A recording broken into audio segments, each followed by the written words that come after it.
Hello, everyone. It's Friday. It's Chat with Mac. Thank you so much for joining us today. For those of you that are our loyal viewers, we thank you so much for joining us every Friday. And for those of you that are new to what we do, welcome, welcome, welcome. Nadine, how's it going, sir? Oh, pretty good. Looking forward to the long weekend. Long weekend is a great thing. Yeah, I was talking to It's an somebody, I awesome forget thing. who I was talking to, and they said, "Oh, are you ready for the long weekend?" Oh, long weekend. It's like, why is it the long weekend? And then found out, well, it was Labor Day on Monday. So, but yeah, it's like I hear, my mom used to say that, it's good to own your own business because you can work whenever you want, and it's like, no, you have to work all the time. um, but anyway, so yeah, what are we going to talk about, Mac? Well, we're going to talk about T-Mobile and their latest data breach. So I'm a T-Mobile customer, and when I heard about this, um, I was a little bit disappointed because if I'm not mistaken, I think this is like the fifth breach in 4 years for T-Mobile, and that's a little alarming for a customer like me. But this last breach was huge from what I'm hearing, and so I wanted Nadeem to kind of talk about that, and especially for small businesses. And every time we talk about this, I always want to remind people, if you've been watching us long enough, remember that Nadeem said that it was going to be a lot more breaches before it was over and said and done with. And especially for you small business owners, this is not something you need to ignore. So Nadeem, please help the people realize how important this is. So I think I don't have to do much as far as making people realize how important security is. Um, just a few years ago, it used to be nobody wanted to talk about security, right? Every time we would talk about security or bring up security, um, people used to think that we were more of a life insurance policy sellers or something. They kind of put us in that category where we're just trying to sell them something. They don't see what we see every day. And now with all these high profile breaches going on, and it's just getting out, the public now knows a lot more. So now people are actually paying more attention to security. So that's and I think, Mac, we lost your video feed, but so the Yeah, my you internet know is the acting my internet is acting a little crazy, so forgive me. are you on T-Mobile? Go figure, I They heard you're talking about T-Mobile. am. So That's funny. So yeah, it's now we're having a lot more conversations with small businesses about security, and people are realizing that the bad guys, they're not targeting these large enterprises. They're throwing a wide net. They're catching anybody they can. I mean, we've encountered businesses as small as a few lawyers, a few attorneys and a law office. They get breached, and then we've seen people with like 200 employees, nationwide presence. They get hit, and everybody in the middle. So it's like nobody is safe. Everybody has to put certain layers in place to protect themselves. The T-Mobile Mm. issue, and I don't know if there's going to be some kind of investigation, but they've had quite a few breaches, over the last few years, and every time the companies say, "Oh yeah, we're sorry, we fixed things, and we'll do better," and then I mean, 5 breaches. Come on, I mean, at some point, you got to do something drastically different. What you're doing is not working. Now, for small business, there's a few things that people can do easily to protect themselves. Uh, the first and the foremost thing and it's the easiest thing that you can implement is multi-factor authentication. It's simple. Deploy multi-factor authentication across the board. Anything where a human interacts with a machine, have multi-factor authentication enabled. That takes care of a lot of issues like the ransomwares, the phishing attempts, all these breaches that are happening. They're happening because of credential access. And if you have multi-factor authentication in place, those kind of breaches are gone. So you take care of the majority of the breaches that are happening right now just by doing that one little thing. And to top it off, most platforms will give you multi-factor authentication for free. All you have to do is implement it organization-wide, and that's it. So I don't know why there's still so many companies out there that are not implementing enforcing multi-factor authentication. I think that's the easiest, what we call like the low-hanging fruit. Just do it. It's there. It's free. It's not going to cost you anything extra. And most of the time what I hear from management is that, oh, it's a hassle. People are going to have to type in their PIN codes every time they log in, and that comes from not understanding how it works. So the system will not ask you for a PIN code every time you log in. So for example, if you have, let's say, Outlook, and every time you open Outlook, it's not going to ask you for your password. It's not going to ask you for your PIN. It's going to work seamlessly like it does all the time.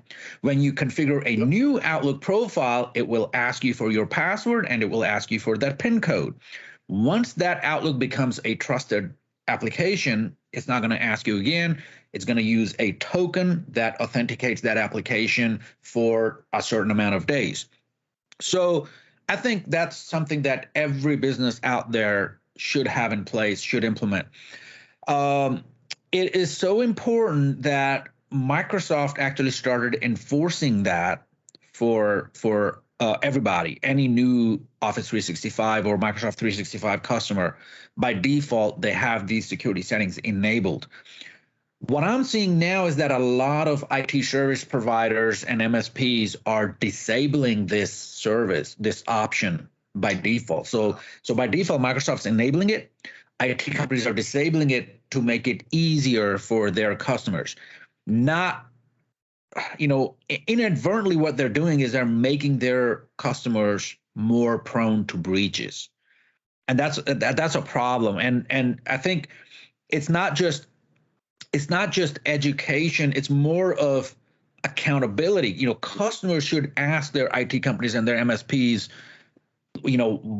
about accountability. How are they going to be protected from breaches? Why are they not implementing multi-factor authentication?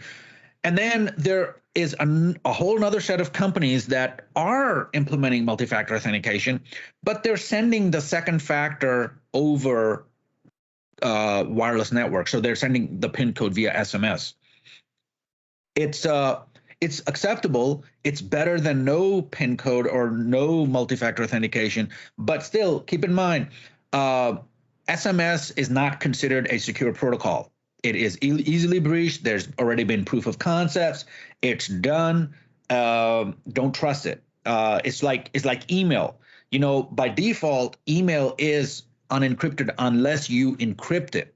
So if you're sending, passwords or credit card numbers in email, by the time the recipient gets it, think of it, there's been several eyes in the middle that have seen that information go by anyway. So actually, I was reading a case. It was a very high-profile law firm that got breached, and so what the bad guys did is, their name was like Name LLC or something like that .com, and the bad guys got just their name without the LLC.com. So it was very close to the domain name that this law firm had. And then the bad guys started sending emails out to the law firm's customers. And it was a method that has been, we've encountered this like almost a year ago now, where these kind of things happen, and it's very easy for anybody to go get a domain that's similar and then start sending out emails. However, doing an analysis, it was found that the bad guys had gotten access to some emails going back and forth. So they saw the body of the email, and because they saw the body of the email, they were able to replicate the theme of this law firm, how they send emails and what the color scheme is and all that. So then they started communicating with the law firm's customers, and it just, I mean, they wreaked havoc everywhere. So the thing is, this is an easy thing to do, and this wasn't a small, a couple attorney type law firm. This is a huge law firm, a very big law firm. So these kind of things happen, but I think we are in much better shape now as far as the general public goes. There's a lot more awareness now than there was, just a few months ago. And this year, 2021 specifically has been one of those eye openers for a lot of people. It's like, these issues that we have. Most of the issues, they start from not following standards and best practices. And that's where most issues start from. So if you follow the standards, if you follow best practices, you're not going to have some of these vulnerabilities that people are using. Same thing that happened with this law firm. Nobody trained their users to tell them that, oh, hey, by the way, email is not secure. They thought it was secure. And why wouldn't it be? I mean, you send an email, it comes into somebody else's inbox, everything is secure, right? They don't know that there are servers involved in the middle, that these servers have IT admins, that these servers can get hacked. I mean, even if it's Microsoft, or Google, Gmail, if you're not sending an encrypted email, what happens when a server gets breached? Like I say, assume breach. A breach is going to happen. Let's say a server is breached. If you sent an encrypted email to somebody, even if the server gets breached, the bad guys cannot see your email. That's what you want. So it's an easy way to, the first thing that I would do is if a company say, hey, what's the one thing I can do to secure myself? Implement MFA across the board. Done. You just made it exponentially harder for the bad guys to break in. And what are the bad guys going to do? They're going to see MFA enabled on your account. They're going to go to the next guy who doesn't have MFA, because there's a lot of people out there with no MFA enabled right now, just because it's a hassle, or they've got these notions that it's going to be troublesome. They're going to get, lose access. It's an excuse because they're not used to it. They haven't encountered. It's the unknown. It's the fear of the unknown. That's what's keeping people from enabling, some of these things, some of these technologies. And it's something that Nadeem always, because when I first started, I remember I used to get really frustrated because, I'm seeing, the importance of this. And Nadeem, of course, knew the importance of it. But the people I would call on a day-to-day basis, would say crazy stuff like, oh, we've been in business 10 years, we've never been breached, and blah, blah, blah, blah, blah, only for the pain to hit them. And it's like, oh, now we need it. And Nadeem always used to say sometimes, actually not even sometimes, a lot of times, people need to feel the pain before they take action. It sucks because now you're out $40,000, $50,000, whatever, before you decide that, okay, now we have to do something. And that's one of the reasons why you've been ringing a bell for the last year, like, hey, do something now, because like Nadeem always says, it's not a matter of if you're going to get breached, it's a matter of when it's going to happen. It's just going to happen. Yeah, and it's like, a lot of times we see companies, they want to, first of all, they didn't take our recommendation. They didn't want to implement any of the security policies. Then they get breached. Now they want everything to be put in place like yesterday. So now they're rushing to implement these things, and in their haste to implement these things, they're not doing it right. So now they're causing more downtime, more hassle, more frustration for their users. Why? Because they just did not plan better.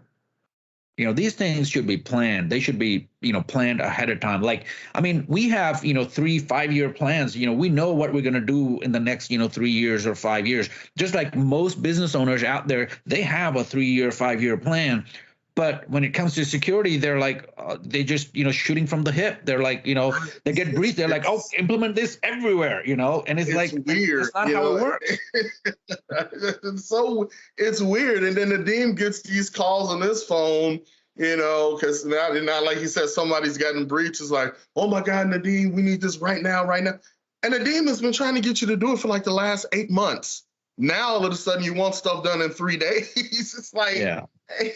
Yeah, and I mean, we try to accommodate. I mean, I understand the pain and where the customer's coming from, so we try to accommodate. However, a lot of times we cannot implement things quickly enough because there are a lot of moving parts in implementing a company-wide policy around a certain technology. So, kind of like MFA, so MFA, let me just give you an example. So MFA is easy to implement if you are using Gmail, just to implement it in Gmail, or if you're using Office 365, Microsoft 365, it's easy to implement in that platform. But hey, you just left a gaping hole. The machines that people are logging into, there is no MFA on there. So yeah, you're requiring MFA for just the email platform, but what about where the user is logging in, their user's machine, the domain login? Yep. What about all these other places these users log into? I mean, if you do an assessment, you will be amazed at how many third-party sites and applications people log into on a day-to-day basis. How are you protecting those? How are you securing those? Yeah. And that's the problem, is because a lot of times, and I talk to IT managers and CIOs at different companies and CTOs, and they're like, oh yeah, we're gonna implement MFA, and we implemented it on Office 365 and we're good. And it's like, you closed the door, but you failed to realize you don't have walls on the other three sides. You have one wall and a door, and you lock that door, but the other three sides don't have any walls.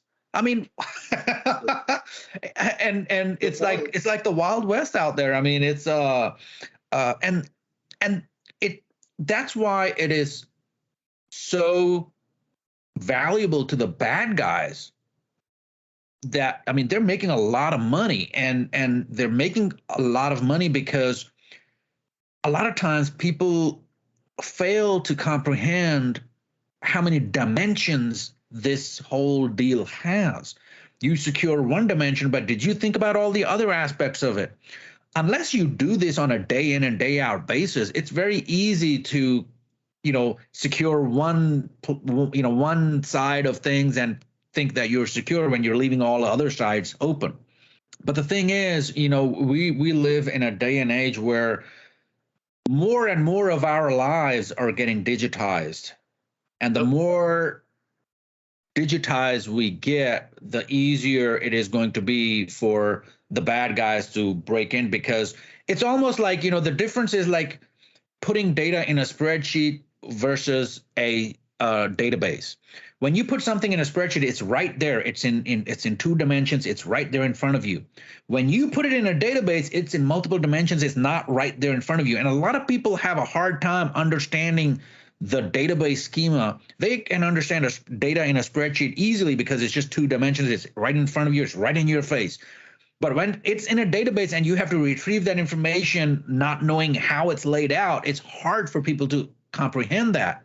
And that's the same thing that as more and more stuff gets digital, we have multiple dimensions where this information is stored, and people have a hard time understanding that. Unless you're a programmer or a DBA or somebody like that, you have a hard time getting your head around. And the way I learned this was about 40, 50 years ago. We implemented a system where we were scanning.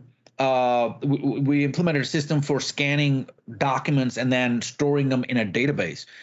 And people had a hard time using that system because they were thinking in 2-dimensional spreadsheet terms, and the database was multi-dimensional, and they were having a hard time understanding that. And that made me realize that, there is a lot more training needed for that customer, because, and it was a it was a retail industry, and they were hiring, basically entry level people, and the people just did not understand how the data was laid out, so it was so hard. And we had to do a lot of extra training because it's just hard to understand. And that's what's happening when you digitize something, is now, instead of having data in just the two dimensions, you have data in multiple dimensions. And then you take that to the online world, where that data can be accessed via an API from other vendors or third parties. And that's just you just open up a whole can of worms. But the thing is, I would still use a secure portal to send confidential information, as opposed to over a insecure phone conversation, or even worse, fax. You remember when people used to say, "Oh, I'd rather not do it online. I'd rather send it to you in a fax." And they didn't Yep. realize that the fax machine was an interdepartmental fax machine, that everybody who has to go to the restroom has to pass by that fax machine, and their secure Yep. information sitting on there. I mean, come on. But we're getting off track. So the bottom line is that implement MFA, encrypt information that you're sending to other people. But the first thing is implement MFA. That's a simple thing, but implement MFA across all access points. And that's your user computers, your email, whatever access points you have. And there are systems out there that are so nominally priced nowadays. It's not like you have to spend 50, 60, $70,000 to put a system in place to have MFA on your directory controllers or anything like that. It's so much easier, and it comes to your smartphone. It uses your smartphone. You don't need a YubiKey or any kind of proprietary hardware. You just authorize it from your phone. It doesn't use SMS, so it is secure, and it passes NIST security protocol. So it's you just got to do it. I was working earlier today at a customer site, and this customer is growing like gangbusters. They are just opening up offices all over the place, and their email does not have MFA enabled. And every time they have us add more licenses for email, I talk to our point of contact, hey, we need to implement MFA. This is important. And they say, yes, we will. Yep, it's on my radar. I know I got to do it. I'm going to get to it. You know what? What's going to happen is one guy is going to get breached. One account is going to get breached. And then all of a sudden it's going to be an emergency. Yeah. And then I'm going to tell, well, I don't say this to customers, but I think it, I'm not going to say it here because people will not think very highly of me, but yeah, right. But it's like, it's that it's the thing is, bad planning on your part does not make it an emergency on my part. Right. If they, if this customer comes to me and says, oh, we got breached, and can you do this? Can you do that? What do we do now? Oh, it's an emergency. I need you to call me right now. And it's like, chill.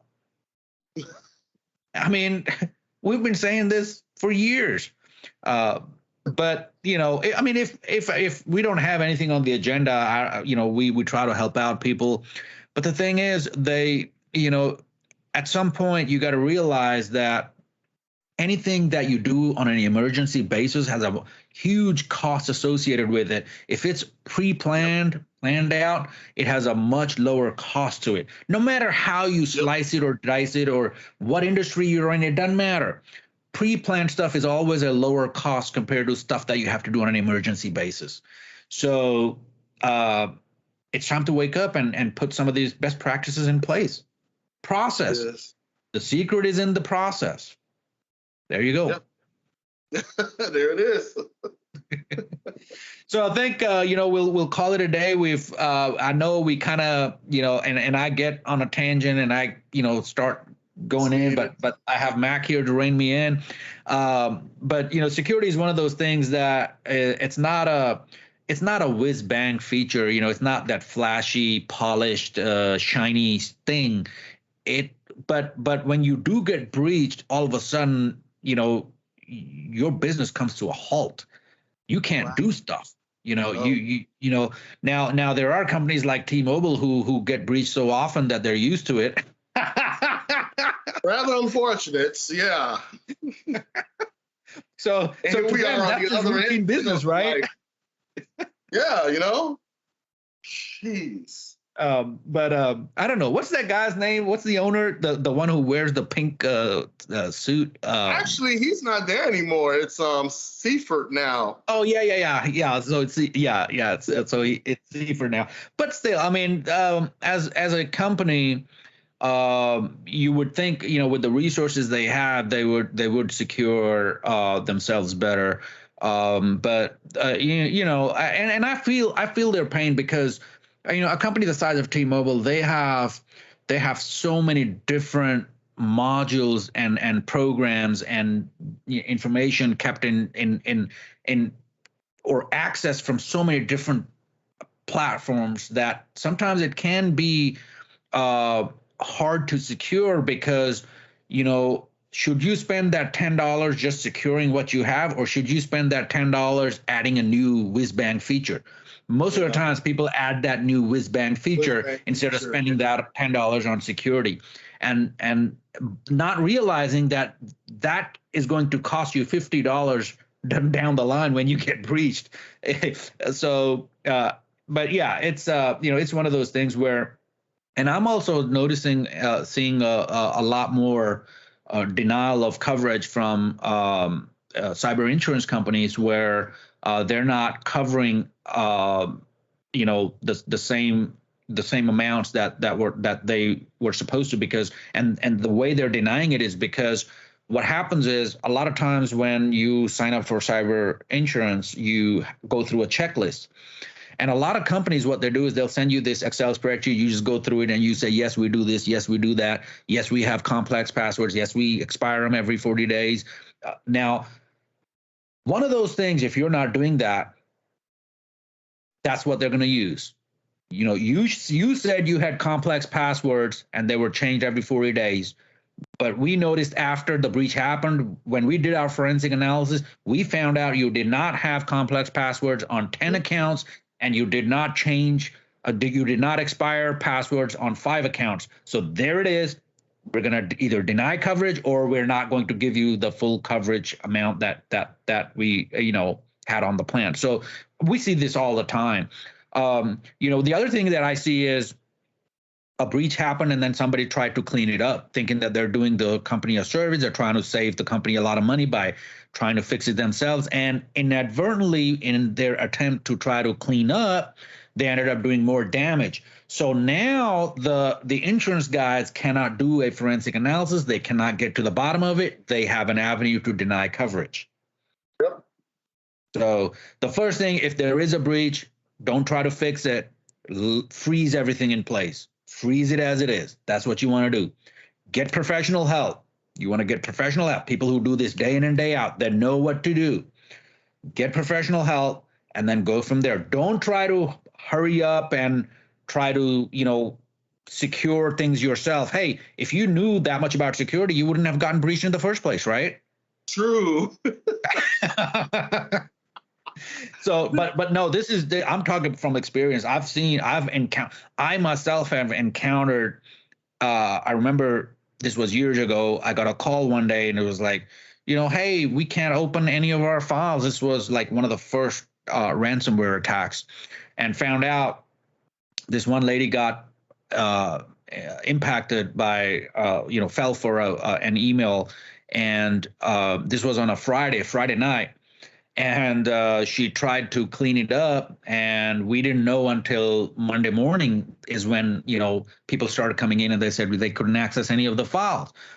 Well, come to find out, this company did not believe in backups. The only backups they had were the most recent backups. So they had a continuous backup system, but they didn't have historical backups.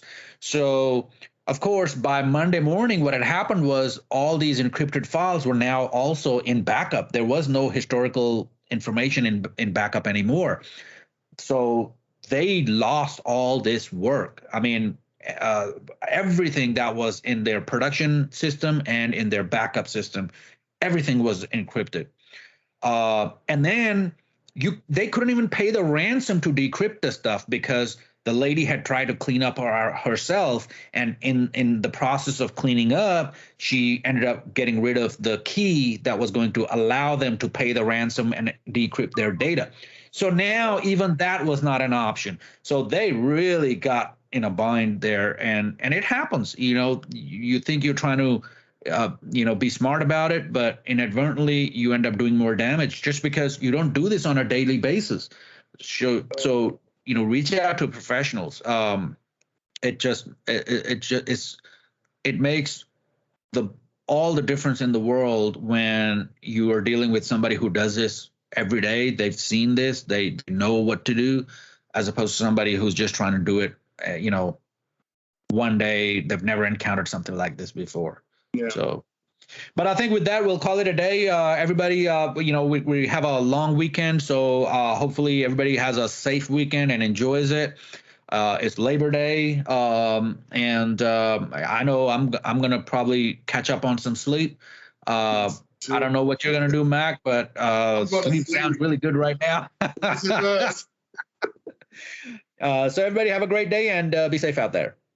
Great weekend, everyone.